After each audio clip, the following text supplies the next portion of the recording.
incredibly excited to finally have my hands on this box. I pre-ordered this thing back in July, and here we are, late October. I finally have it in my hands, in my kitchen. This is the Halo Master Chief Mjolnir Mark V re-edit by, I'm probably going to say this guy's name horribly wrong, Izmojuki. Now, I have been wanting this thing for so long. I gotta say, in first impressions, the box art looks beautiful. I really, really love this style of design. It's got a much more stylized look to the Mark V Mjolnir armor than you're expected to see, and that's the reason I picked this thing up. I will say, though, overall, the box is kind of not as exciting as I kind of wanted it to be. I'm not really sure what I expected in terms of an overall box, but it's just kind of flat and kind of plain looking. It seems much more like something you wouldn't necessarily display. And I think when I think back to like my Play Arts Kai box where it had a nice glass front, or plastic front rather, and you could display it, this definitely doesn't have that. But it's okay. I mean, the reality is I probably won't be displaying much of the box anyway after it's all said and done because I'll be playing with the figure. So let's go ahead and take a look at all of the attachments and pieces that we get. We have a lot of attaching weapons here. We have his MA5B assault rifle, which does connect to his back on either side. And one of the cool things they included was some covers, so you can hide the pin holes if you don't want to see them. It obviously comes with the MA5B rifle. Down here, we also have a leg cover on either side of his leg for his M6D Magnum, which also includes matching pins if you want to take those off as well. So let's go ahead and take a look at this guy in the package first. This is really cool. There's definitely a pretty significant amount of different hands and attachments. There's also an energy sword that accompanies it. So try to open this without making too much noise. And there we go. And let's go ahead and take a look. I probably already jarred some things. First and foremost is some of his attachment, his weapons here. You could see the assault rifle there. It looks really, really nice. Clean design. I like it because the pin looks like it folds in. So if I can pull this out to show you guys. So some of the problems I've noticed with some of the other statues or figures that I have is the pin always is sticking out.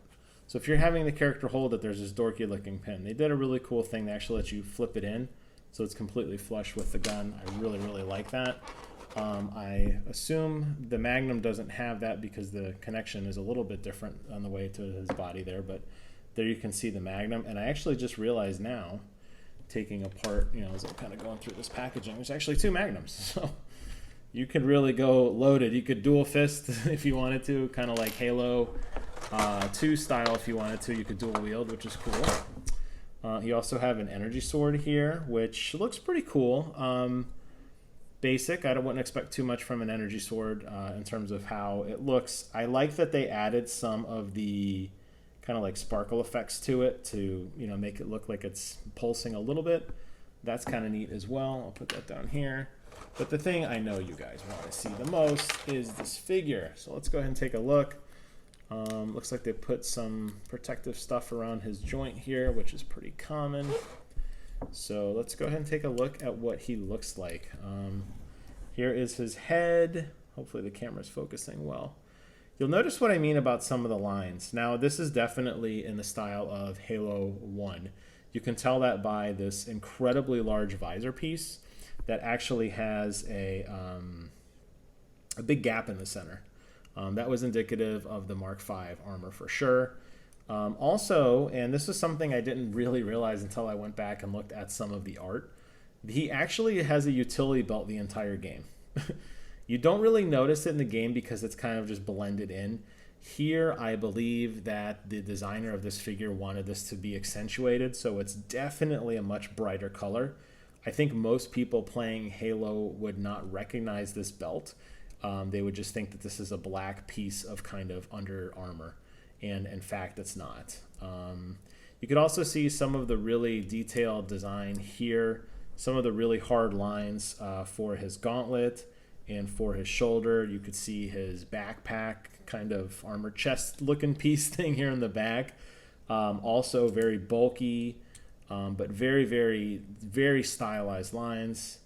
You can see his space diaper there, kind of wraps around, looks pretty normal as well. And then moving down to his shoes and kind of his leg armor. Now remember on the Mark V armor, there was a lot of black underlay, and that's something that actually is going to be making a return in Halo Infinite. As the Chief's design kind of evolved, he started to get a lot more plating, and they're going back to a much more kind of mobile look, I guess. In terms of posing and everything, it's nothing as nearly as robust as the PlayArts Kai figure in terms of his arm doesn't have any kind of ratcheting with it. Although it's very, very lightweight, this is a very, very easy to hold figure. Definitely stands on his own very well. If I push him back just a smidge, he stands on his own very well. Definitely not overly top heavy or bottom heavy. You can have a lot of free range, I'm noticing, on his arms.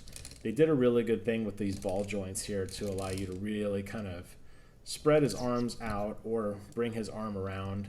He definitely has that kind of rotating cuff thing you see in a lot of these figures as well, so you can really whip that arm around in the front. Obviously, more of a figure thing. This probably wouldn't really happen in, you know, real life per se, but it's going to allow you to do some really cool poses. His head does also move up and down.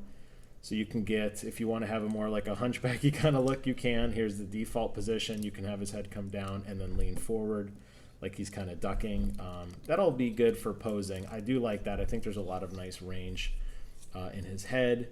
Moving down to his legs, you can see that obviously he's got this kind of standard joint that swivels here.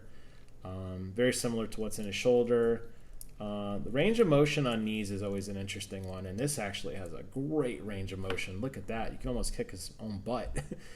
That's really, really nice. A lot of the other figures have so much plastic molding here that the figures are always going to be peg-legged. The fact that his knee actually does sort of pop out of socket, at least the way the armor does, to really expose this plastic piece here to allow for a nice, good bend is awesome. Really, really like that. I think I'm going to be able to do some really fun poses with that. And additionally, the plate on the front of his knee, let's go let the camera focus here. The plate on the front of his knee also does kind of wiggle independently as well, which will allow you to do some really cool posing as well. Moving down to his ankle does rotate slightly in each direction, so he could be pigeon-toed if you wanted to. He could also be kind of wide-stanced, and his ankle does roll. And I believe this is foot bend. It would be a shame if it didn't. Yes, it does. Not a whole lot, though, unfortunately. Considering how much range of motion, let me actually bend it as much as it goes, which isn't very much. Considering, so here's all the way down. Move my hand on that. It's all the way down. And then here's all the way up. Not a whole lot, actually. Very, very tiny. And that's, I think, kind of a shame considering the full range of motion of his knees. You know, you're not going to be able to get these really cool kneel-down poses where his foot's kind of laying flat. But you're definitely going to be able to have him kneel. The higher you can pull up his legs, the better. You're going to be able to have him running in place, kind of jumping and that sort of stuff. So that is really, really cool. I don't have any complaints about that. Although I got to say with a lot of these figures, typically, I don't get too crazy on the posing in terms of changing it. I kind of find something that I like and I leave it alone.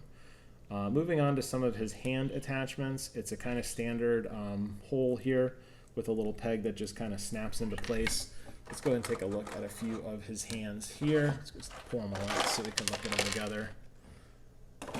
There we go. He's got quite a few attachments. He's got a trigger finger hand where he's actually holding a gun. I assume you can put this on top. You know, you could snap this into one of the pistols or one of the machine guns. Of course, it's going to be super tight because most of these figures are, unfortunately. There, nope. Man, oh man. Maybe this isn't the right attachment for this. That's all I can see. He's got this one. We'll take a look at how we get these on the gun in a second. He's got a claw hand here where you can see his fingers are actually spread out. That's definitely for the energy sword, no doubt about it. Very Arbiter-like. That's how the Arbiter actually holds the energy sword as well. Well, their hands are obviously a little bit different. That's going to allow you to get a nice, good grip right through the center of it, kind of how it was meant to be designed. That's actually a really nice fit. You could see that right there. Let me turn it the other way so you can get a better look at it. That's a really nice fit, and that looks very natural for how they do hold the energy sword in the older Halo games. We have another trigger finger for the other hand. We've already looked at that one. This may be the one for the machine gun. We'll take a look in a second. This is more of kind of like an open hand with kind of a trigger finger sort of extended. We also have the same thing for the other hand. We have an alternate hand for the energy sword, so you can have them hold it in either hand. It only did come with one energy sword, unfortunately, but if you want to have him be a lefty or a righty, you have the option, which is really actually kind of cool. A lot of these figures, I think, kind of dictate what hand you're going to be posing people in. And then lastly, we have a fist on one hand, and we have an open hand on the other. So quite a few hands to play with. And I believe you have 2 of everything with the exception of, unless, nope, let me just verify here really quickly. So we got 2 hands. Yeah, so we have a mirror set of each type of hand, left and right. And then we also have the attachments for the gun. So looking at the gun briefly, they said basically you snap this piece off. So there we go. So I snapped it off. You could see I'm holding it here in my hand. And that just comes off. And then now, if you wanted to pull out the machine gun, you have that pin, and the pin just snaps right into place, and there you go. Put a nice little angle there, and now when he's running around, forget the fact he's only got one arm for a second, you got that nice pose where you could like reach around, and he could put his hand here like he's getting ready to pull his gun out, and he could have another hand here. So the one thing I wanted to look at briefly was putting the hands on the guns. A lot of times these things are really, really tricky. This definitely, I believe, they want you to use that particular hand for that gun. That was really, really tight. It was the only thing I really wanted to take a look at. No, I guess not. I guess you probably want you to use it. This is more just kind of an open hand. This is a kind of a loose fit. I wouldn't expect this to be the position here. As a matter of fact, if I wiggle it, it'll probably fall out on its own. Maybe not. Maybe if you position it at an angle, it's not as bad. Hopefully get that in focus. There we go. But I wanted to try to show you at least one with his hand on. So yeah, I like this. As I kind of put this thing back together, basically now with that hole there, you can put this piece back in, and it will hide the, as soon as I can line it up correctly, it will hide the hole. As soon as I put it back in, now it's upside down and crooked, of course. Looks like it goes this way, maybe. It's kind of a tight fit. That's one of the good things about this. Again, with a lot of these, I don't really know. Hold on a second. I don't really know how much I would actually take these things apart in terms of posing and reposing them. Usually, I kind of find a position that I like and I leave it alone. The PlayArts Kai, with all the different points of articulation, definitely was one of those things that I noticed that I didn't play with as much as I thought. I'm more concerned with a strong kind of looking feel in the figure. I don't want it to feel too plasticky or like that it's going to fall apart. Looks like here, remove the attach from the thigh. This one seems to be incredibly tight. I wonder if I'm doing this one incorrectly, unless it's down even lower. It looks like it's the spot there. I'll do a quick jump cut and I'll be right back. All right, I am back. Sorry about that little jump cut there. In the interim, I was playing with some of the attachments, but I want to show you this piece does come off. It's a little stiff, but I guess that's okay. And what you do is you push this piece in here, and that reveals a holster. And then depending on what angle you want the gun to be, you can take it and you can snap it in a couple different ways. I found this way to actually be the easiest, kind of holding down like this, but it's up to you how you want to have it. And then you can have a gun if you want on each leg, or the thing on the back. And then just to show, you can actually connect the weapon. His hand was really, really tight. These do pop off very easily. So if you do decide to get this figure, it's easy to just actually rip his arm off here or here, and you can kind of snap things on. But yeah, that looks really, really, really cool. I love it. And then when you're done with that piece, it has just that little piece here, and all you do is just push it back into place, kind of line it up, and you kind of push it in. Mine wasn't in too far, was it?